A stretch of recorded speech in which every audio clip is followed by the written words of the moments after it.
Então vamos agora a mais um aforismo do Evangelho Gnóstico de Tomé, o aforismo número 88, onde nós encontramos Sananda Jesus assim se expressando: os arautos e os profetas irão ter convosco e vos darão o que é vosso. Dai-lhes também vós o que é deles. Mais uma vez nós nos deparamos com uma expressão, por uma construção, né, frasística de Jesus que requer de nós um certo nível, uma certa sensibilidade perceptiva, né? Quando ele fala dos arautos ou dos profetas, obviamente que ele não está falando exclusivamente desses profetas que são nomeados na Bíblia, que estão presentes no Antigo Testamento, né?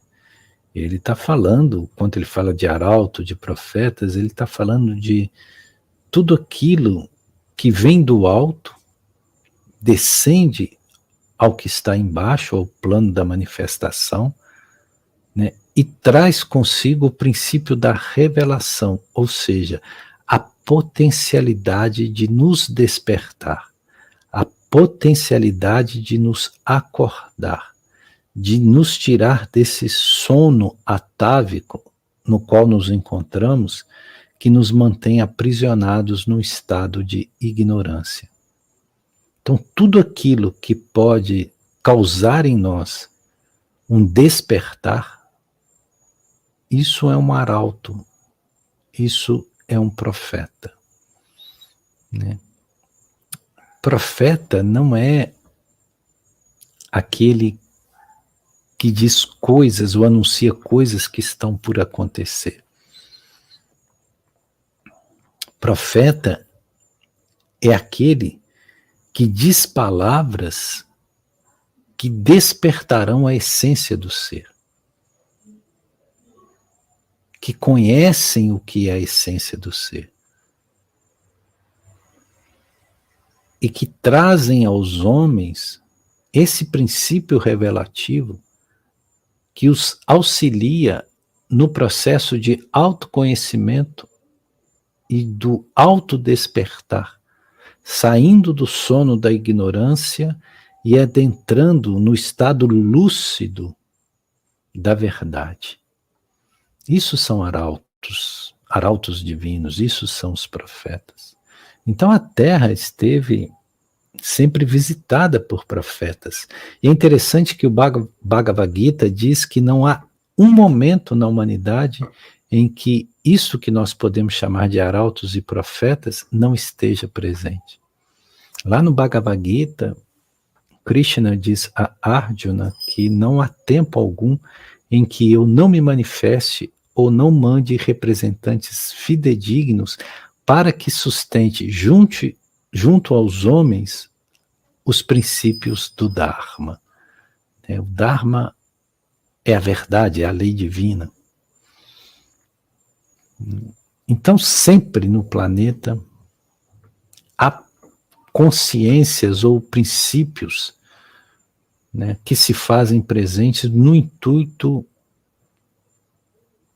de trazer o despertar para aqueles que querem despertar, de trazer olhos para aqueles que, em sendo cegos, querem ver, porque nem todo cego quer enxergar.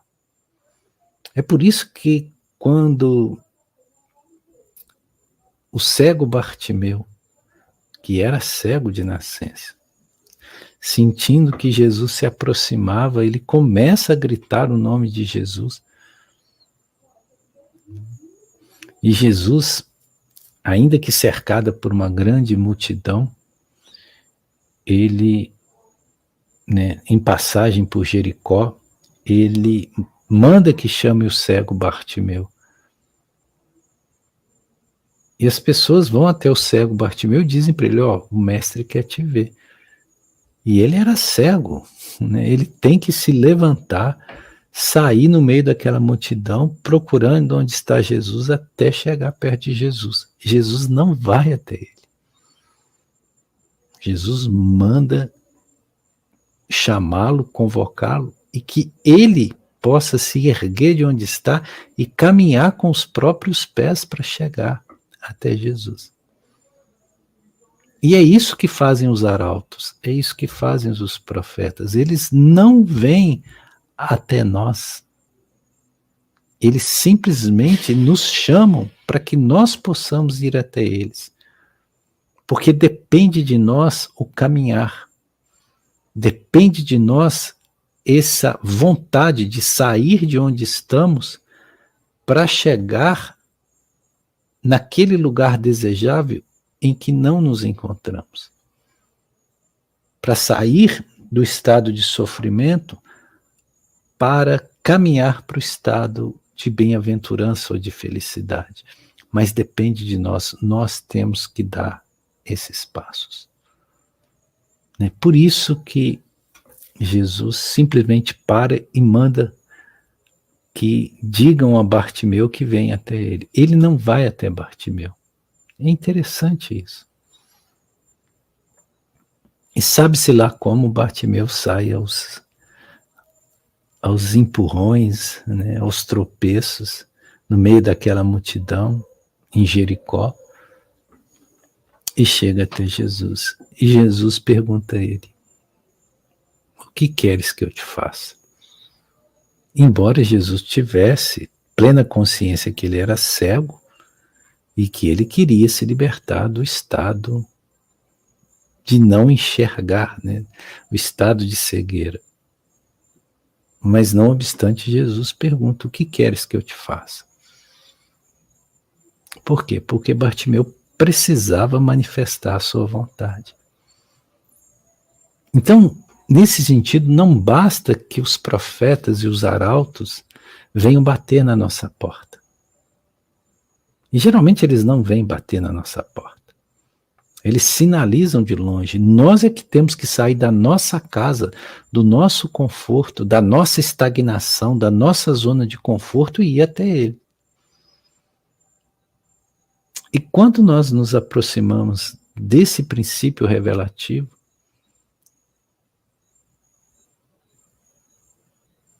essa mesma pergunta é feita para nós: o que nós desejamos?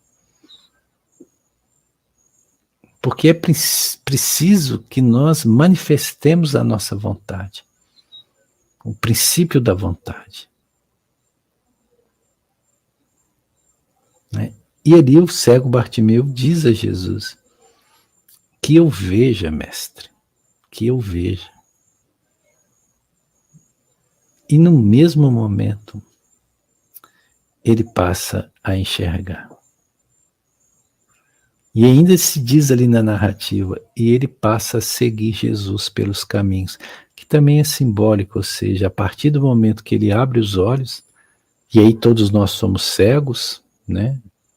Então, quando nós abrimos os olhos, ou seja, saímos no estado de ignorância e percebemos a verdade, nós passamos a seguir o estado crístico pelos caminhos que percorremos. É muito bonito tudo isso, muito simbólico. Né? Então, quando Jesus fala isso, ele está falando desse estado de coisas, que é o princípio da revelação, que os arautos e os profetas trazem. Né? E arautos e profetas não se restringem a esses nominados no Antigo Testamento. E não só uma pessoa é um profeta. Circunstâncias em nossas vidas podem ter caráter profético. Eventos que ocorrem conosco podem ter caráter profético. Né? Serem arautos dessa luz maior que já está em nós, mas que precisa ser acordada, percebida. Então vejam o que Jesus diz: os arautos e os profetas irão ter convosco e vos darão o que é vosso. Ou seja, eles não trarão nada de novo. Eles não trarão nada que nós já não tenhamos. eles trarão o que já é nosso. Por quê?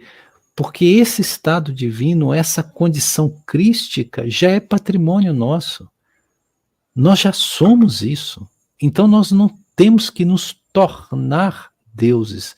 Nós não temos que nos tornar consciência crística, porque isso já é o que nós somos. Nós apenas não percebemos. Nós apenas não acreditamos. Então, os arautos e os profetas, eles vêm até nós trazer o que já é nosso, o que já nos pertence. Veja que iluminativo isso que Sananda Jesus coloca. Os arautos e os profetas irão ter convosco e vos darão o que é vosso. Eles não darão algo que não nos pertença. Ou seja, eles não trarão nada de novo, nada que não esteja já presente em nós mesmos. E em contrapartida, nós devemos também dar a eles o que é deles. Ou seja, se percebe a verdade, e uma vez que a verdade é percebida, se manifesta a verdade. Então há uma devolutiva. Não é apenas a passividade de perceber e receber, mas também a proatividade de manifestar esta verdade. Por isso que Sananda Jesus evidenciava muito o aspecto do testemunhar, de ser testemunha, de ser necessário a nós testemunhar a verdade. Lembra o que ele falou para Pilatos pouco antes de ser crucificado? Ele disse para Pilatos: meu reino não é desse mundo. Se meu reino fosse deste mundo, os anjos do meu pai viriam em combate para que eu não caísse nas mãos dos judeus. Mas, por ora, o meu reino não é daqui. Eu vim para dar testemunho da verdade. E todo aquele que é da verdade ouve a minha voz. Testemunho da verdade. Essa é a devolutiva. Então, quando Samana Jesus diz aqui, dai-lhes também vós o que é deles. O que é do caráter profético? A verdade. Então, do mesmo jeito que despertou-se para a verdade, que essa verdade possa ser luz no mundo. Nós precisamos ser testemunhas daquilo que somos. E nós testemunhamos exatamente quanto manifestamos a verdade do que somos. Então não é com palavras. É com a expressão da própria vida que vem daquilo que somos.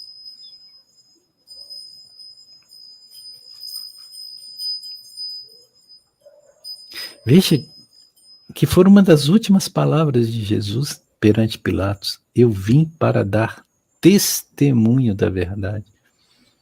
Testemunhar. Ele não veio para ensinar, ele não veio para pregar, ele não veio para impor nenhuma verdade a ninguém. Ele veio para testemunhar a verdade. Qual seja, veja em mim aquilo que está presente em cada um de vocês. O que eu faço, vós também podeis fazer, e em maior volume. Vós sois deuses.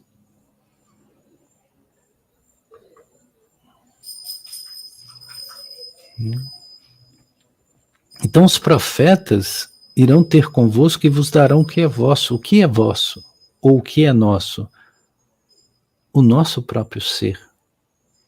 a nossa própria essência divina, a centelha daquilo que nos faz ser o que somos, que é imaterial, que é imortal, que é não manifesto, que é essência pura, que não depende da existência. E quanto nós chegamos a isso, quanto nós vivenciamos isso, nós estamos devolvendo a eles o que eles vieram a nós nos dar, já sendo nosso.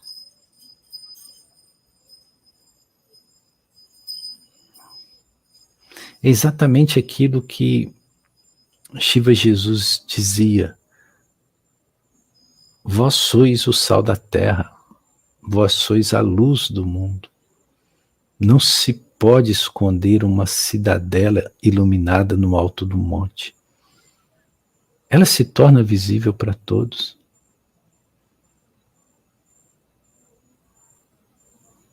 Nem se acende uma candeia e se coloca debaixo do alqueire, mas no velador, para que possa iluminar todos quantos se encontram na casa.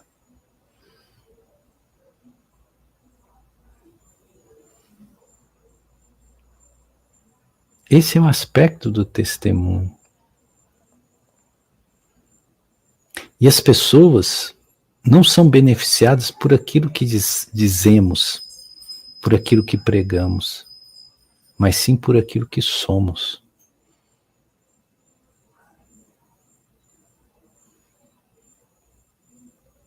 Por isso que há tantos pregadores no mundo, mas muito poucos testemunhas. Por isso que os púlpitos, as igrejas de inúmeras denominações estão cheios de pregadores. O que não falta é pregadores. Mas testemunhos são raros. Aqueles que vivem a essência e a verdade do que são muito poucos. Mas esses é que são o sal da terra. Esses é que são o tempero do mundo. É esses que saborizam o plano da existência, que tornam o plano da existência palatável, saboroso. Mas são poucos. Realmente são muito poucos.